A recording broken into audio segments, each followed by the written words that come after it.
Só então, muito bom dia, boa tarde, boa noite, né, para quem for acompanhar a gente a posteriori. Para a gente é um prazer, né, recebê-lo aqui no nosso grupo de estudo sobre política, onde esse quarteto que aqui vos falará, né, a gente está promovendo um debate sobre o livro do David Harvey, que é O Novo Imperialismo, e hoje nós tiramos um pouco para a gente pensar um pouco essa obra, né? Não sei se a gente vai conseguir fazer no todo, né? Mas nós temos aí uma tarefa muito importante, né? Que é pensar um pouco o que o Harvey chama de novo imperialismo, né? Que é o título, inclusive, do livro que a gente vai estar discutindo, né? Então, eu queria aqui primeiro cumprimentar aqui ao Rony, né? O Rafael e o professor Eduardo, que a gente faz essa parceria, né, que cada um num canto do Goiás e do mundo, né, para a gente poder pensar esse texto. E, assim, a gente fez uma seguinte metodologia, né, aí cada um ficaria com uma parte do texto. Pelo andar do trabalho, talvez a gente não consiga avançar no todo, e a ideia também não é esgotar, né, o debate, até porque aqui a gente tem a ideia de ter o tempo, inclusive, da gente compartilhar entre a gente, né, e depois as pessoas que forem assistir também podem se manifestar, né, para a gente poder também manter esse diálogo que é importante, né. Assim, eu fiquei encarregado, né, de fazer uma leitura do capítulo 1, né, que tem como título Tudo por causa do petróleo. Tá? E, assim, eu procurei pegar algumas ideias centrais do texto, que eu considero centrais, evidentemente, né, porque é um olhar desse que vos fala. E é importante a gente perceber que nessa primeira parte do texto, o Harvard, inclusive, se coloca, né, como qualquer objetivo, né, de debater essa questão. Ele vai dizer que, primeiro, é um exame do capitalismo global e a ideia de um novo imperialismo, né, porque ele vai, inclusive, dizer que ele está se baseando, né, no que ele chama de materialismo histórico geográfico, né, que vai ajudar a pensar e a trazer para o centro do debate essa perspectiva do novo imperialismo.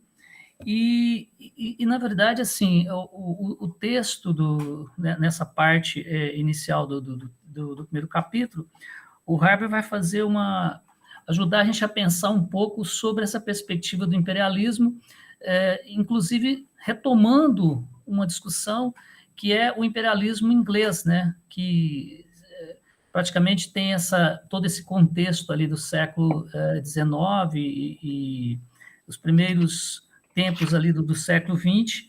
Então, ele vai, inclusive, é interessante porque nesse texto, diferente do outro texto que a gente está lendo, mas, assim, ele se coloca como tal, né? Ele, inclusive, se coloca como um sujeito que está vivenciando, experienciando, escrevendo, mas que vivenciou o que ele chama de uma transição, né, do imperialismo inglês para o imperialismo estadunidense, né? Então, ele vai fazer toda uma narrativa em relação a isso, inclusive se postando, né, como um imperialismo inglês que ele fala que ele está em crise, né, em decadência, literalmente, a partir desse momento, e aí ele vai mostrar quais os caminhos, né, de entendimento que vai fazer com que os Estados Unidos se coloque como vamos dizer assim, esse guardião, né, como ele vai se colocar nessa teia, inclusive, do imperialismo, que ele chama de novo imperialismo. Então, um processo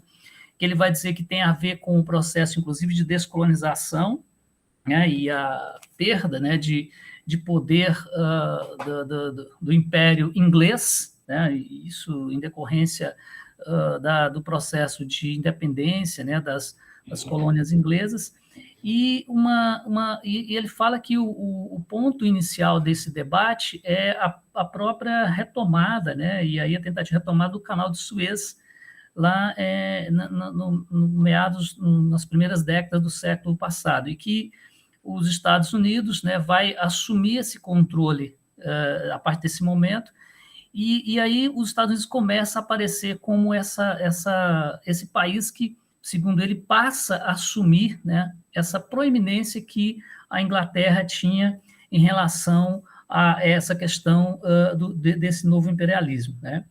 E o texto vai discorrendo sobre isso, e aí é interessante porque ele vai demonstrar claramente como que a própria perspectiva de fazer com que os Estados Unidos assumissem esse papel, não só efetivamente do imperialismo, mas ele vai dizer como é que criou-se as condições, né, do ponto de vista do papel da imprensa, né, onde a imprensa passa a divulgar determinadas, ter esse apoio. Aí eu fiquei lembrando um pouco do próprio texto que a gente leu sobre o neoliberalismo, onde o Harvey, num determinado capítulo, eu não me lembro qual, depois se vocês se lembrarem, pode me ajudar, mas que essa perspectiva do neoliberalismo ela vai ter suas nuances ligadas não só à imprensa, mas à universidade, né?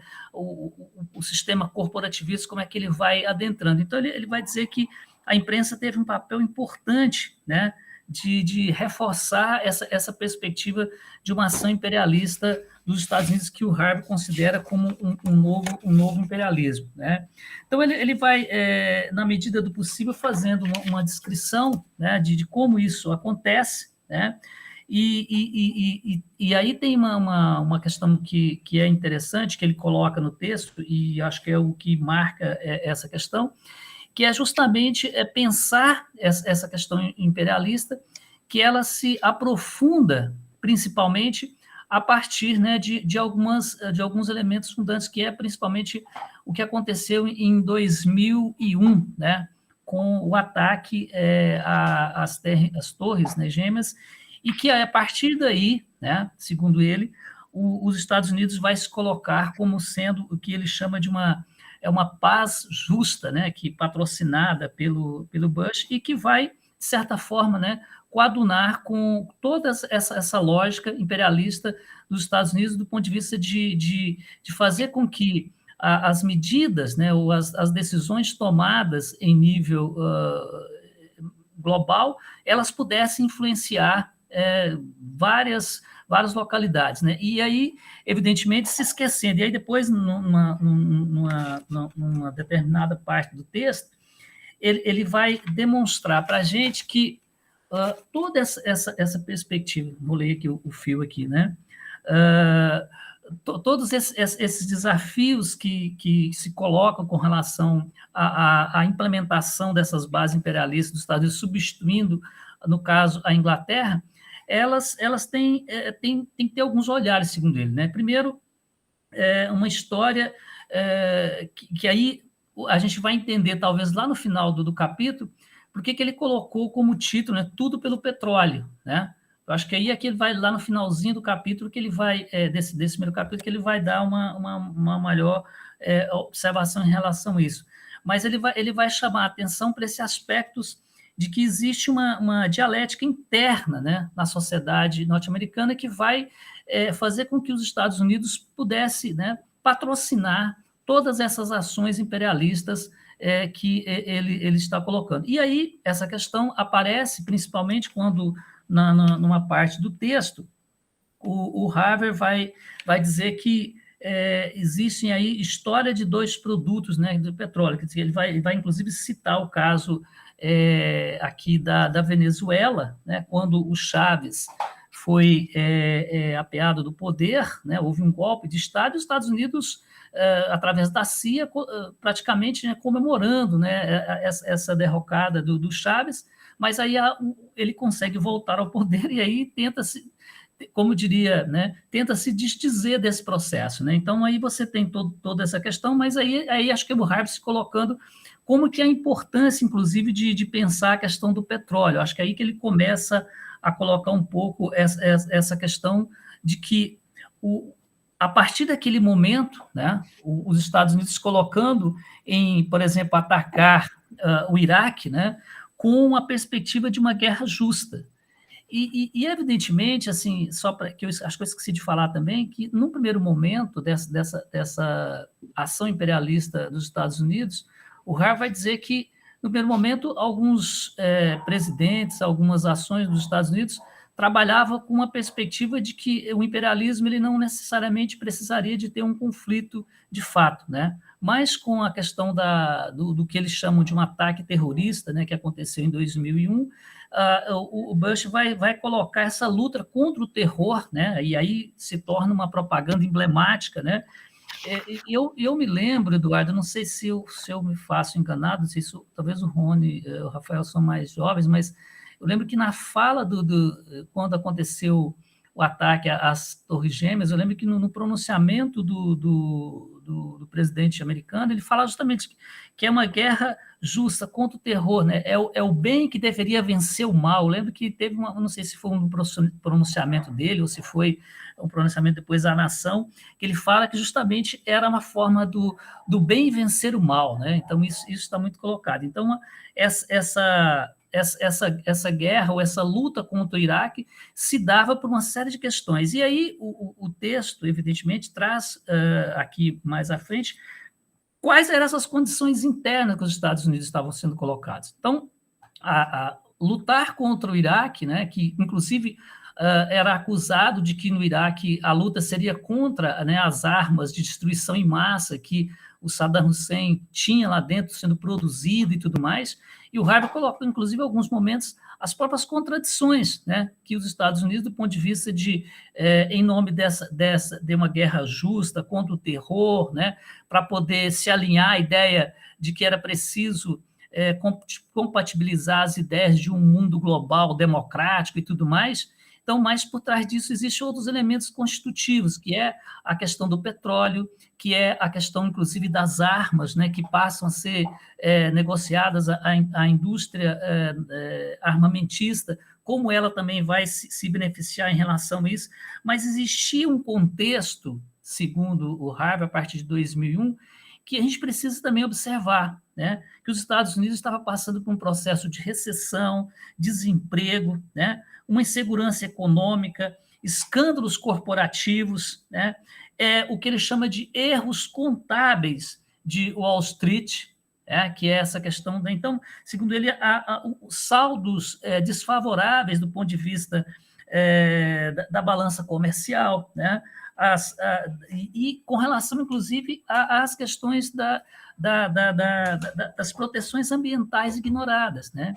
Então, esses são os elementos internos, né, que ele fala que da sociedade civil que precisa ser compreendido nesse processo, né? Então, ele vai fazer toda uma digressão em relação a essa questão, né? E aí ele vai demonstrar para a gente que o próprio discurso, né, do presidente Bush vai caminhar nessa esteira de que era uma luta contra o terror, né? Então daí a necessidade, inclusive, de atacar o Iraque, né, de fazer com que pudesse, a partir daí, fazer uma guerra que parece que é histórico nessas Américas, né, que é a ideia da guerra justa, né, que já é um debate que a gente faz, inclusive, no processo de colonização. Então, os Estados Unidos também se colocando como sendo esse país, né, que estaria combatendo o terror, né, e, acima de tudo, uma iminente guerra contra o Iraque, né, que buscava o quê?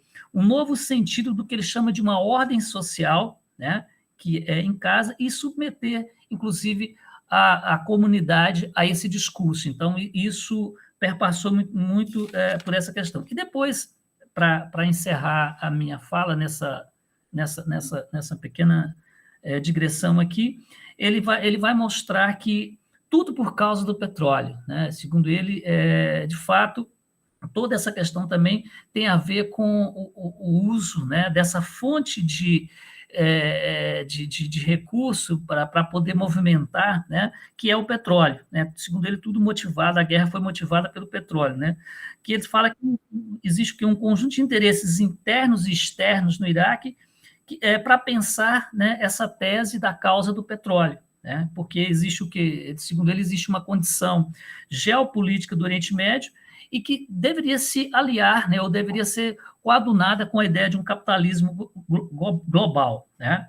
E aí ele faz toda uma retomada, inclusive, daquilo que ele já falou no início do capítulo, que é a questão dos Estados Unidos passar a ter o controle, né, a controlar o canal de Suez, né, e aí esse canal, de certa forma, tem os interesses ali do Irã, da Arábia Saudita, falar como é que os Estados Unidos constrói também militarmente e tem uma relação com Israel, né, nessa questão do Oriente Médio. Então, de fato, o Harvard vai mostrar para a gente um pouco que tudo por causa do petróleo, né? E aí ele vai fazer todas as colocações em relação ao texto, né, demonstrando como é que estava a sociedade americana interna e como esses elementos constitutivos dessa sociedade vai, inclusive, culminar com a proeminência de formar-se o que ele chama de um novo imperialismo, agora sobre a batuta dos Estados Unidos. E aí tem a questão da relação comercial, né, a questão do dólar também. Até, Eduardo, eu até discutimos vários momentos, a gente discutiu no grupo lá, né, Eduardo?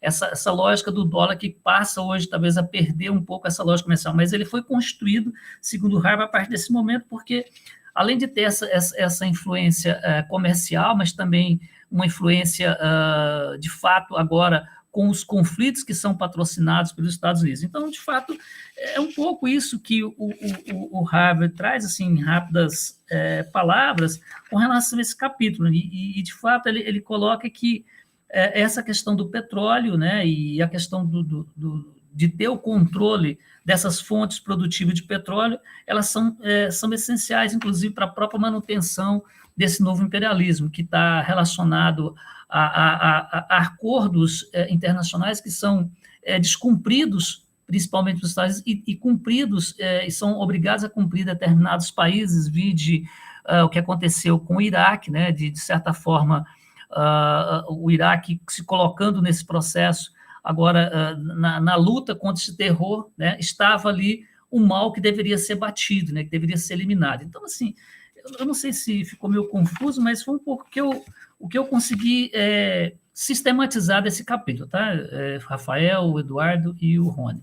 Aí eu abro para o debate, não sei se vocês querem falar. Okay. Eu falei demais, não sei se ficou claro.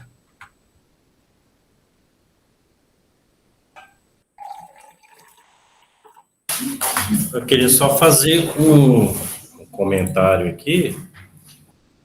Assim, eu estou entrando agora no Rave agora, né? Então, minhas leituras estão bem iniciais, né?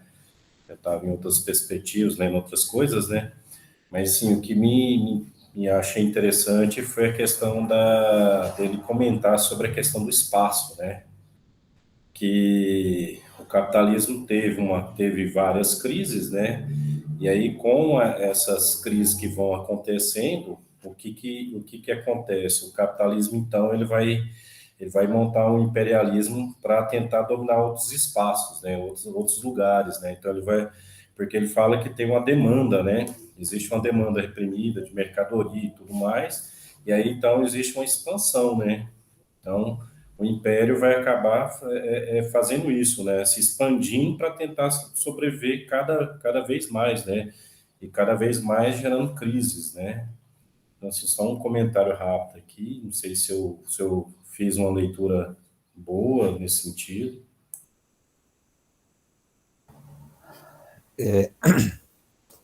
Eu acho, bom dia, né? Quem nos assiste, todos e todas que nos assistem, em algum momento dessa empreitada aí, nessa luta, né?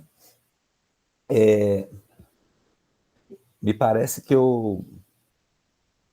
há vários elementos, né? Que esse primeiro capítulo, ao meu ver, nos apresenta.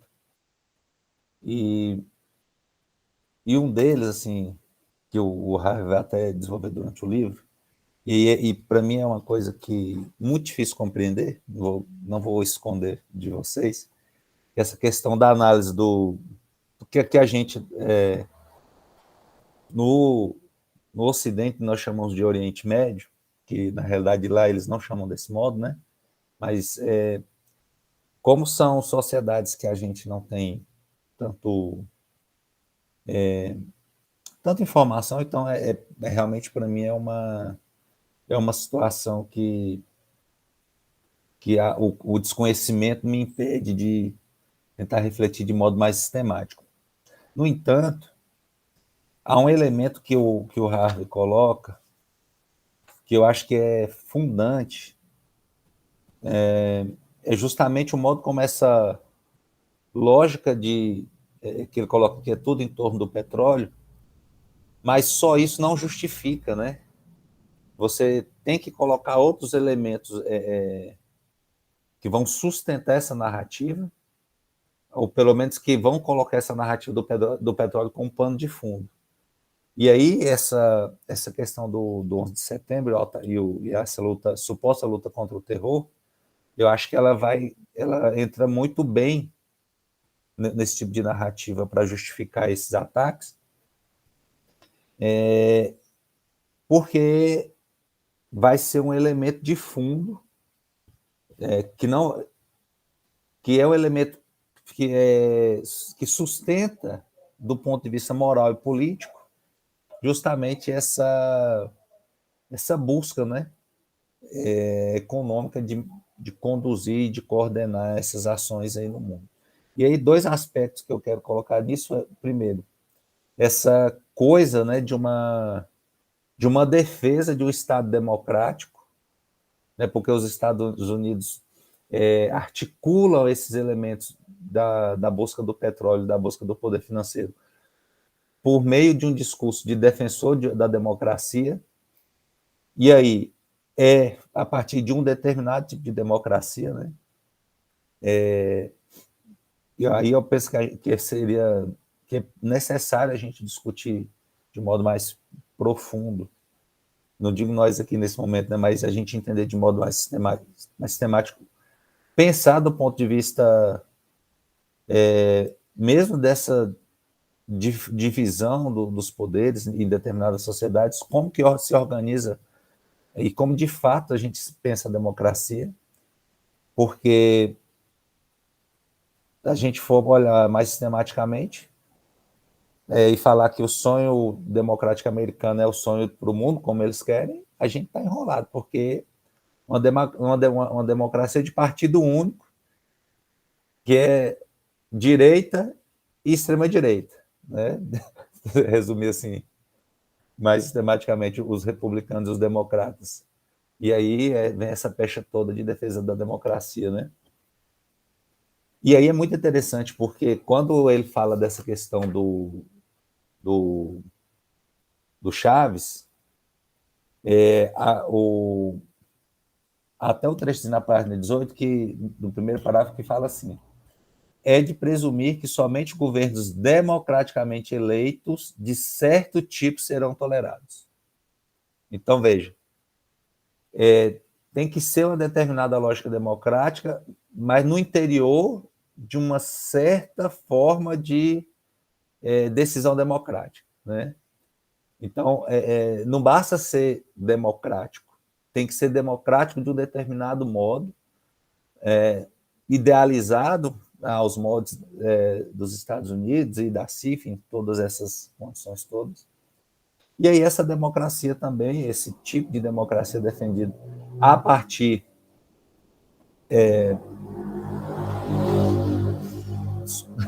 desculpa o barulho, a partir dessa suposição moral, né, de um certo, não sei se eu posso usar esse termo, de um certo messianismo político, né, e sem fazer referência aqui ao Benjamin, mas, enfim, talvez indiretamente, como que isso vai se sustentar no interior da sociedade estadunidense, porque, em alguma medida, a imprensa ela vai ser o produtor desse elemento ideológico, né? Então, há uma certa difusão do ideário democrático e o modo como vai se condicionar esse discurso, essa narrativa, e essas práticas, depois do 11 de setembro, estarão articulados com a defesa de um determinado modo de democracia, e esse determinado de democracia, ele vai ser defendido, e tem o discurso do Bush, ele é muito claro, né? Um discurso, se não me engano, uns 8 minutos. ele fala de modo muito explícito. Tem que se estabelecer esses regimes democráticos aos moldes estadunidenses, a partir de uma espécie de moralidade também, né?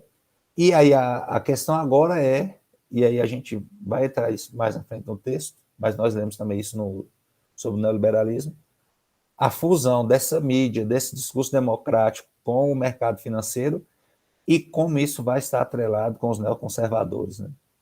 Então tem toda uma dialética interna da sociedade estadunidense que, ao meu ver, vai perpassar, né? E aí, para finalizar essa minha fala, também caótica, na página 23, no final do primeiro parágrafo, o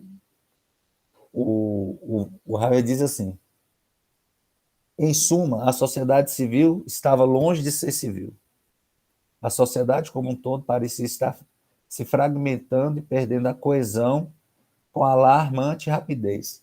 Ela parecia estar, como dizia Hannah Arendt, no processo de reverter da noite para o dia ao caos sem meta e sem sentido dos interesses privados.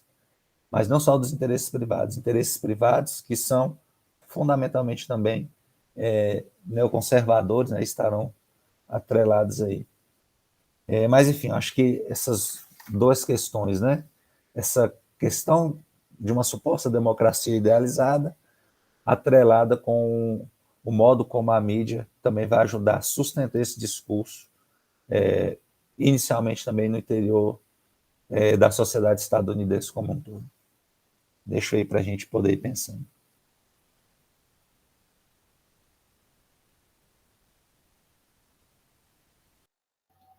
Então, gente,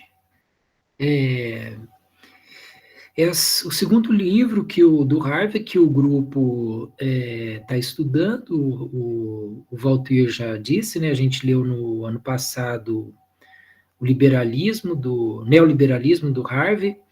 O Harvey é um cara que se tornou conhecido no Brasil a partir de um livro da década de 80 sobre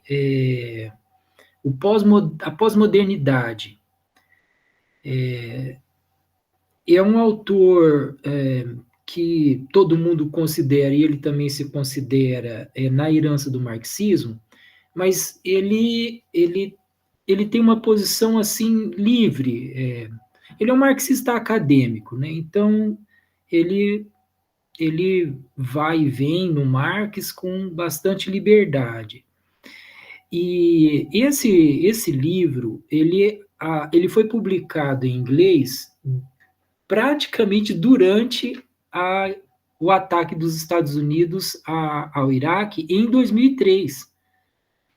E eu imagino que foi por causa do momento que ele lança o livro que ele colocou esse capítulo 1, que é praticamente um texto sobre a guerra dos Estados Unidos contra o Iraque, é uma tentativa de esclarecer o contexto histórico do que ele estava assistindo naquele momento e que vai se tornar, e que é um certo fio condutor do livro. Nos outros capítulos, ele sempre retorna ao problema da guerra do Iraque.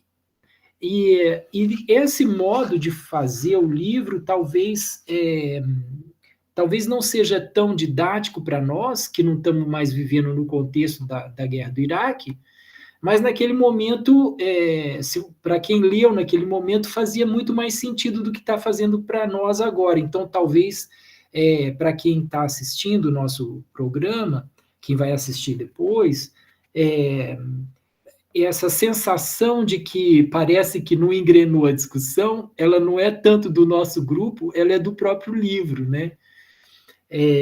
Na verdade, o capítulo que tem um sabor introdutório mais real ao tema do novo imperialismo é muito mais o capítulo 2, que nós muito provavelmente vamos ter que deixar para discutir num outro encontro, do que esse que é o 1. O 1 sobre o petróleo, tudo por causa do petróleo. Para quem estava lendo em 2003, quando o livro foi lançado, era automático. Ele tá dizendo basicamente o seguinte: ó, o novo imperialismo, essa ação que nós estamos vendo agora, essa guerra, é uma guerra imperialista e o que não é evidente, porque, como o Valtuir disse, é totalmente escamoteado pela imprensa. O Valtuir e o Rony falaram bastante da democracia, que era o discurso da guerra, né? Houve essa desculpa de que eles iam invadir o Iraque por causa de armas de destruição biológica em massa, que nunca foram encontrados. Então, o livro ele vem a público no momento em que se revela que aquilo era uma mentira absolutamente descarada, que nunca houve nem sequer suspeita de que havia armas biológicas de destruição em massa nas mãos do Saddam Hussein e que, então, tudo era por causa do petróleo. Esse que é o título. Não é por causa de arma biológica, é por causa do petróleo. Então, por causa do petróleo, aí ele vai engatar esse tema do petróleo no tema do imperialismo, que é o tema do livro, compreende? Então, esse capítulo inicial, ele fica meio cunhado aí nessa situação. E aí, logo no começo, ele já pinça um tema que na página 14, esse problema da relação entre império informal e império formal é um tema do Hobsbawm, quando o Hobsbawm fala do imperialismo. Então, vocês vejam aí essa questão do marxismo um pouco acadêmico, né? Quando o grande texto, assim, do marxismo sobre o imperialismo aparece, né, na pena do Lenin, o texto aparece em 2017, se eu não me engano, mas ele foi escrito um pouquinho antes, então ele é um texto do comecinho da Revolução Russa. O texto ele já é o texto do Lenin, ele coloca o conceito de imperialismo em bases completamente econômicas. E o Lenin sequer fala em imperialismo formal. Ele nem toca nesse problema, né? Já então, bem mais recentemente, esses historiadores ingleses aí, que é o Hobsbawm e o Harvey, né? Embora o Harvey trabalhe aí nos Estados Unidos, mas ele é de formação, ele tem quase toda a carreira na Inglaterra, né? Então, seu ponto de vista, né? O lugar de fala é inglês. Eles vão falar dessa relação entre império formal e império formal. Por que isso para os ingleses é tão decisivo? Porque a Inglaterra era um império formal. E os Estados Unidos não assumiu nunca na história o nome de império. Então, esse é um problema teórico já para esses dois autores logo de entrada, né? A gente poderia, não sei, numa outra ocasião, aprofundar isso, porque talvez seria melhor discutir isso num momento em que a gente lesse o texto do próprio Lenin, né? Eu só aponto um pouco para essa questão de que, para uma tradição, para outras escolas ou outras tradições marxistas, esse não é um problema, né? Porque é muito claro que o imperialismo, o conceito de imperialismo na tradição leninista, ele não está ligado a um nome de um Estado que se autodenomina império. Ele está ligado à ideia da concentração mundial do capital em poucas mãos, que tem que orquestrar, organizar as relações econômicas em plano global. E isso é o que estava posto já no final do século XVIII, e quando, em 1916, 17, o Lenin começa a pensar no assunto, e ele escreve sobre esse assunto na boca entre entre a finalização, o ápice da Primeira Guerra Mundial e a Revolução Russa, né, o imperialismo ele estava completamente estabelecido em termos econômicos, né? Imperialismo nesse sentido que o Lenin dá para essa expressão. Então, tanto para Hobsbawm quanto para o Harvey, de uma certa forma, o estabelecimento de um imperialismo que eles chamam de informal, que é o imperialismo norte-americano, digamos que o seu grande foco é norte-americano e não mais inglês, e isso se torna um problema porque, para ambos, o problema central é das relações entre o imperialismo, que é o conceito marxista que eles conhecem muito bem, e o problema da sua sede geográfica. Tá, esse é o problema central do livro todo. Qual a relação entre o imperialismo no sentido leninista e que propriamente não tem sede, porque é o capital livre, é o capital internacionalizado, né, é o capital desnacionalizado em grande parte? Qual que é a relação disso com um Estado determinado que foi a Inglaterra e que é agora os Estados Unidos? E essa é uma relação, eles sabem e eles falam, e ela é muito claro nos dois pensadores, é uma relação de instrumentalização do Estado, do aparelho de Estado. Essa é uma ideia muito importante, porque o imperialismo, se a gente diz o Império Britânico ou o imperialismo norte-americano hoje como imperialismo informal, nós não estamos falando do povo norte-americano. Nós estamos falando de um imperialismo que é desnacionalizado, ou que é internacional, que não está nem aí para os interesses reais do povo norte-americano, que utiliza o Estado norte-americano e que nesse sentido, e que por isso precisa de manter o povo norte-americano sob controle. E esse é um tema que vai percorrer o livro todo também, como manter o povo norte-americano sob controle. Então, esse povo é tratado, ou camadas desse povo, né, é tratado de maneira que esse povo sustente que essa suposta democracia norte-americana sirva como instrumento privilegiado desse regime ditatorial, totalitário mundial, que o Estado americano é o principal instrumento de realização e de execução nas mãos do capital livre e predatório. Acho que eu já falei demais, né, Valtur? Passar um pouco para vocês aí, tomar um pouco de fôlego também.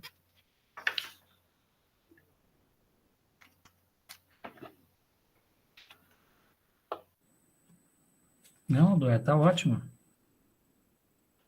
E aí, assim, só para complementar, só para as pessoas às vezes que não estão com o texto em mãos, quando você falou dessa ideia do formal e do informal, lá no início do texto, acho que no final do primeiro parágrafo, ele fala sobre isso, né, que ele se colocando como tal, né, que se me fosse necessária alguma prova adicional de propriedade, eu poderia me voltar para a minha coleção de selos, que ele está referindo ao Império Inglês, né, a efígie do monarca britânico estava nos selos na Índia, Sarawak, Rodésia, New Zealand, Nigéria, Ceilão e Jamaica, né?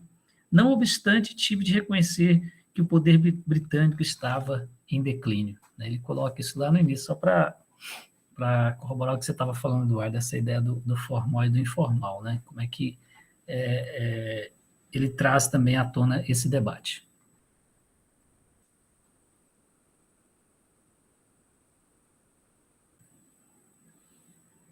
Não sei se Rony e Rafael tem mais algo a dizer, ou Eduardo? Aí, retomando um pouco essa questão, né, do Iraque, que então é uma questão mesmo central, já foi bastante falada, mas a questão central do petróleo, né? Há uma ideia importante que talvez sirva aqui como chave para a gente conseguir ler esse texto. Eu acho que há uma ideia do Hobsbawm que está por baixo desse primeiro capítulo e que o Harvey ele se dispensa de dizer. Até porque o Hobsbawm e o Harvey eles conversam com o mesmo público, né, em grande parte, que é aquela ideia de um espanto que a historiografia inglesa tem com o fato de que o Império Formal inglês era um império de relações comerciais, que a grande industrialização inglesa, né, a industrialização da Inglaterra é a proa, é a vanguarda da industrialização no século XVIII e XIX, né? Aliás, já desde o século XVII, e a Inglaterra ela vai estabelecendo esse império formal com a Índia e com as outras regiões em que ela bota as botas lá. Essas localidades do Império Formal, elas são localidades de desova da produção inglesa e de absorção do que hoje se chama de commodities, né? Da matéria-prima das colônias, né? E outras formas de exploração, como, por exemplo, a Inglaterra constitui suas forças armadas em grande parte com a carne alheia, né? Ela evita de perder cidadão inglês, ela usa os países colonizados para tirar de lá os soldados para suas guerras, né? Mas aí, por exemplo, o Hobsbawm, ele fala que a Inglaterra, para fazer isso, ela foi forçada a investir em certo desenvolvimento econômico das colônias. E o próprio Marx e Lenin já falam disso. Nos textos do Marx e do Lenin sobre a Índia, por exemplo, o Marx fala, ele não usa ainda o nome imperialismo, o conceito que Lenin vai explicitar, mas a ideia é a mesma que Lenin vai se referir. O Marx fala, o Lenin vai se referir e o Hobsbawm vai retomar que o capitalismo inglês ele precisou construir estrada na Índia para escoar aquilo que o imperialismo inglês queria da Índia. O espanto do Harvey e do Hobsbawm é que os Estados Unidos praticamente não investem dinheiro em lugar nenhum do mundo. Só extrai. E como é que isso é feito? Pela guerra. Então, tanto Harvey quanto Hobsbawm, eles consideram que o imperialismo informal, eu estou usando o conceito deles, dos Estados Unidos é um imperialismo de tipo estritamente armado, principalmente no momento atual. Porque embora eles reconhecem que durante a reconstrução europeia, na Segunda Guerra Mundial, os Estados Unidos teriam, então, aí investido alguma coisa aí na reconstrução europeia. Haveria que ver de onde é que veio esse dinheiro, efetivamente, né? Mas nessa história toda, o petróleo é absolutamente decisivo, porque o controle sobre o fluxo do petróleo é um mecanismo decisivo do controle imperialista da economia mundial. Então, a ideia é que se os Estados Unidos não são parceiros ou comerciais privilegiados do mundo, do resto do mundo, como a Inglaterra era com suas colônias e com o resto do mundo, porque ela estava na ponta de lança da industrialização, coisa que os Estados Unidos só estão em setores bastante restritos, né? De que maneira, então, que, além das armas, esse império se estabelece? Nesse primeiro capítulo, o enfoque central, então, é o petróleo. Mas, né, ele já anuncia aí também as agências, né? O Banco Central do Mundo, né? FMI, Banco Mundial, Banco do Desenvolvimento, né? Essas instituições financeiras de controle do desenvolvimento econômico do resto do mundo. A própria ONU, né, Eduardo? Isso que você está falando também é muito importante. A própria ONU e quase tudo que tem essa cara de internacional, né? Por exemplo, Valtuir, está tendo uma divulgação enorme aí do prêmio da paz, né? Foi dado para uma mulher, né, do Irã, né? Quando justamente o Irã é um dos países que os Estados Unidos atacou por causa do petróleo, e justamente porque no regime atual, que derrubou, que é continuidade de uma derrubada do regime pró-norte-americano, né? O investimento aí, no caso, é do Prêmio da Paz contra uma opositora do regime, né? Então... Que mora na França, né? Ela mora na França, refugiada na França. E que essa é um setor da esquerda, está festejando tanto, né? Mas aí eu lembrei para colegas aí, né, que, afinal de contas, o Prêmio Nobel da Paz foi dado para ninguém menos, ninguém mais do que o senhor ex-presidente dos Estados Unidos, que foi um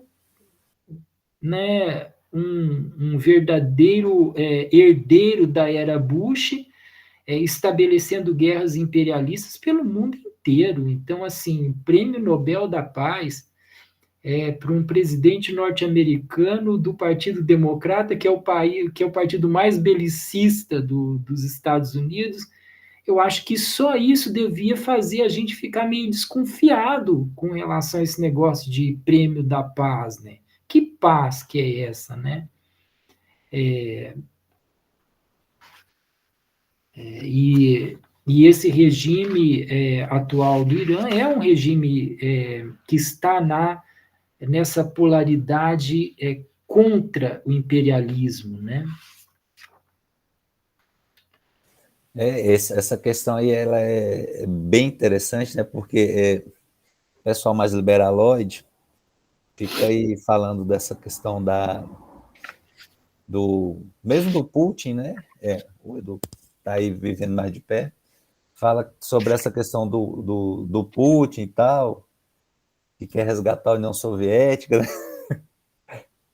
Como se o capitalismo russo não fosse atualmente, né, um capitalismo, eu diria assim, aparentemente desvinculado dos ideais soviéticos enquanto União Soviética, né?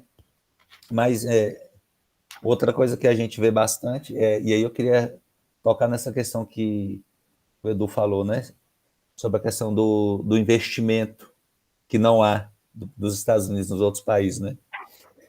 Tem muita gente, por exemplo, contestando, inclusive Rússia e China, sobre esse modo como eles estão atuando nos últimos anos, né?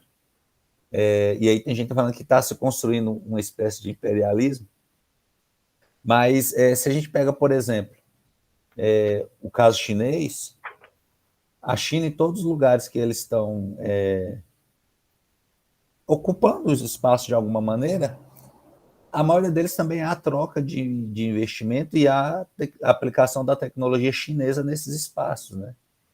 Eu estava vendo agora recentemente um pessoal falar, mas a China e a Rússia estão construindo um imperialismo nos países africanos. É fácil, né? Como é que um país africano, como por exemplo Burkina Faso, vai continuar sob a batuta francesa, com uma moeda francesa que não tem nem na França, mas tem lá, e aí a China e a Rússia falam assim, não, vamos trocar isso aí, eu vou investir aqui no país, a gente tem troca de tecnologia, a gente tem, eu invisto em vocês aqui, vou levar os seus lá para a China, lá para a Rússia para aprender alguma coisa, e a gente vai ficar aqui. A escolha não é tão difícil, né?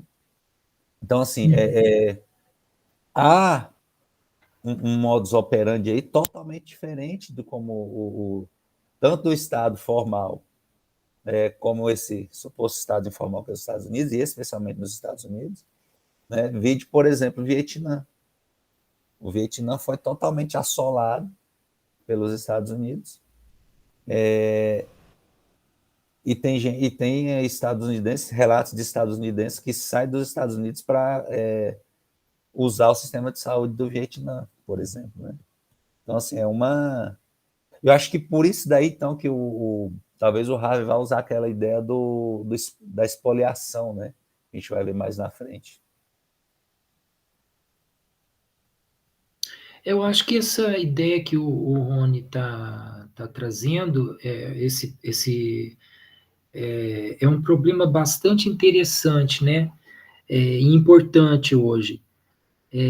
Se existe mais de um imperialismo, né? Então, o imperialismo chinês, o imperialismo russo, se isso existiria. Há essa discussão, e há uma discussão parecida, que é essa de mundo multipolar. Bom, eu digo que é uma discussão paralela porque, do ponto de vista do raciocínio leninista, não faz sentido que haja mais de um imperialismo. Também não faz sentido que o imperialismo ele tenha mais de um polo, que o imperialismo possa ser multipolar, né?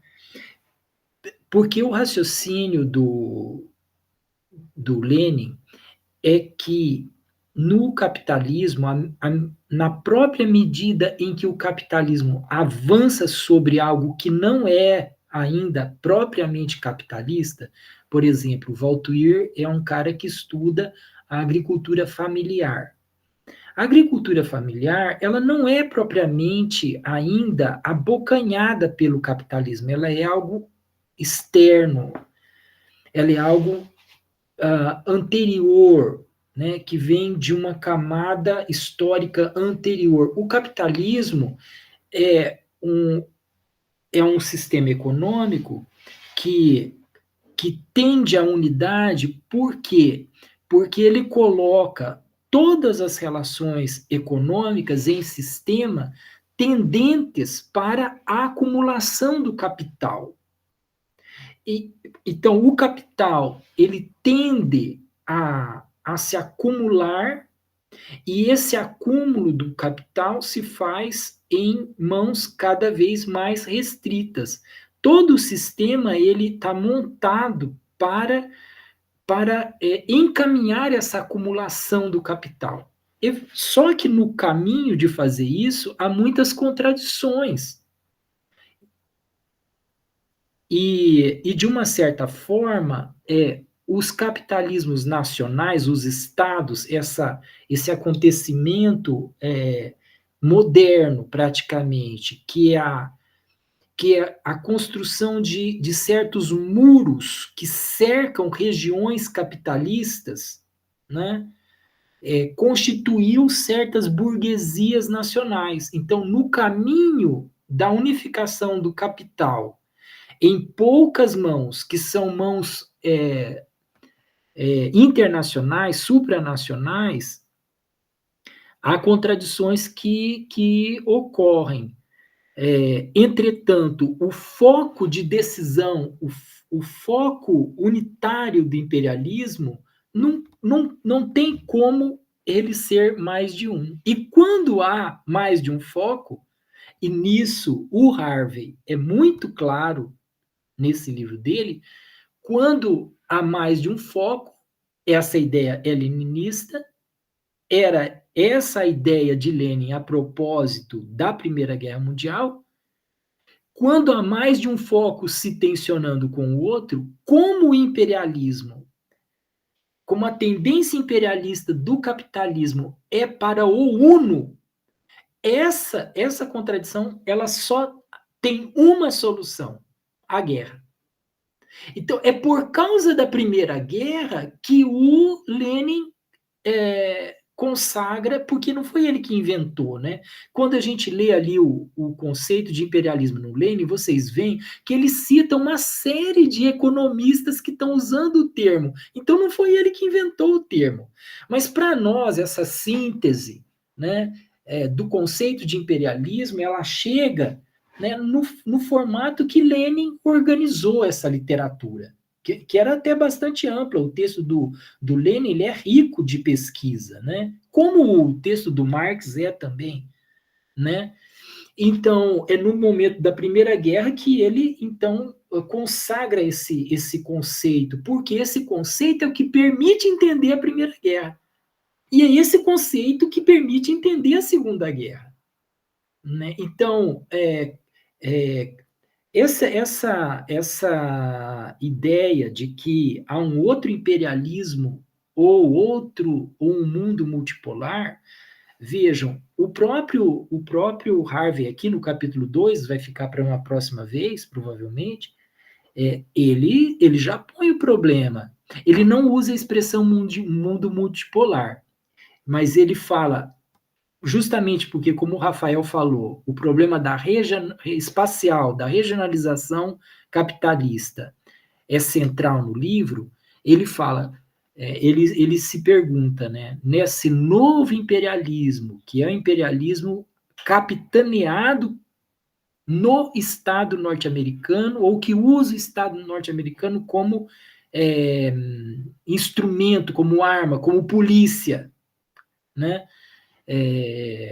Como é que ficam essas contradições que estão se desenhando, né, nas diferentes regiões, e ele sugere claramente, coisa que já o Hobsbawm dizia, né, e isso aí só tem solução na guerra, né?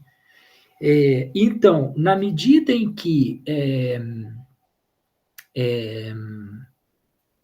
há um capitalismo ou situações de capitalismo menos desenvolvido nessas regiões, né, o que a gente vê acontecer, a meu ver, e diferentemente do que propõe o professor Eugênio Demiran, no seu livro sobre o imperialismo que saiu no ano passado, na verdade saiu esse ano, mas com a data do ano passado, que ele propõe, né, a ideia do mundo multipolar.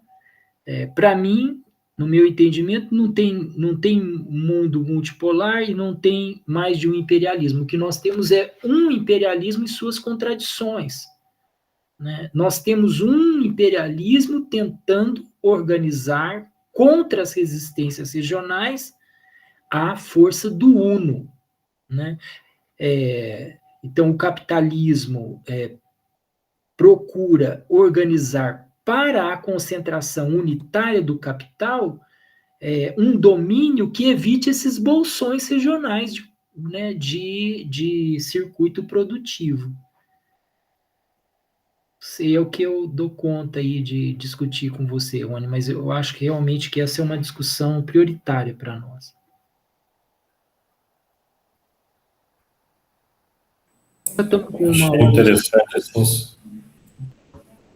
Achei interessante, só colocando aqui, que quando o Eduardo fala lá da Inglaterra, né? Acho que foi o Eduardo que falou, que ele vai investir, a Inglaterra, quando está com o seu imperialismo, ele vai investir nas colônias, né? Aí, mais para frente, o Harvard vai comentar que hoje o imperialismo norte-americano é o contrário, né? Ele tenta monopolizar as tecnologias, né? Não é à toa que o Brasil foi proibido o 6G, né? E foi imposto para nós aqui o 5G, né? Uma tecnologia já que está bem avançada na China, que estava em negociação, mas que acabou por conta de interferências não ocorrendo no Brasil, né? Então, achei bastante interessante essa questão.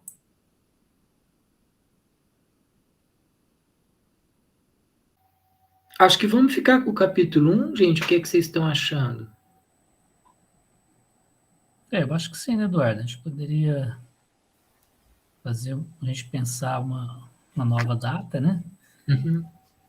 Vamos fazer um encerramento da transmissão, então, Isso. e depois a gente discute isso, né? Perfeito. Então, vamos lá, né?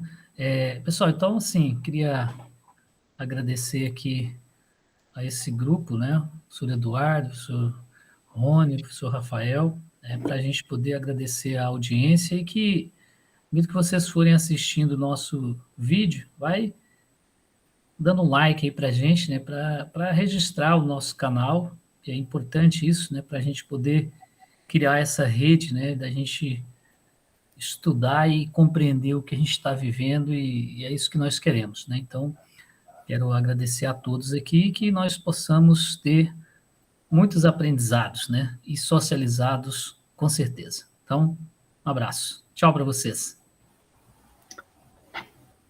Tchau, tchau, gente. Então, até o nosso próximo encontro aí. Vamos tentar ver se a gente avança do 2, ou do capítulo 2, o capítulo 3 do Novo Imperialismo, né? Contamos com a presença de vocês, pedimos que vocês se inscrevam aí no nosso canal para ser avisados automaticamente do nosso próximo encontro, provavelmente no próximo mês.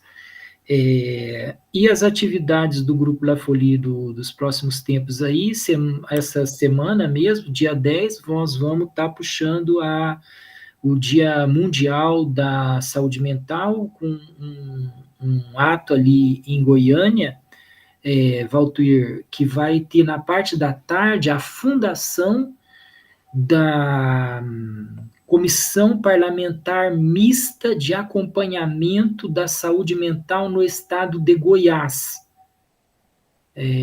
com a presença aí de deputados, vereadores, vai ocorrer ali na Escola de Formação de Professores de Humanidades da PUC de Goiás, vai ter programação o dia todo, está todo mundo convidado aí para prestigiar o evento e fortalecer a luta antimanicomial no estado de Goiás.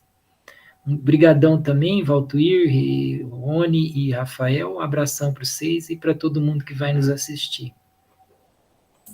Obrigado, gente.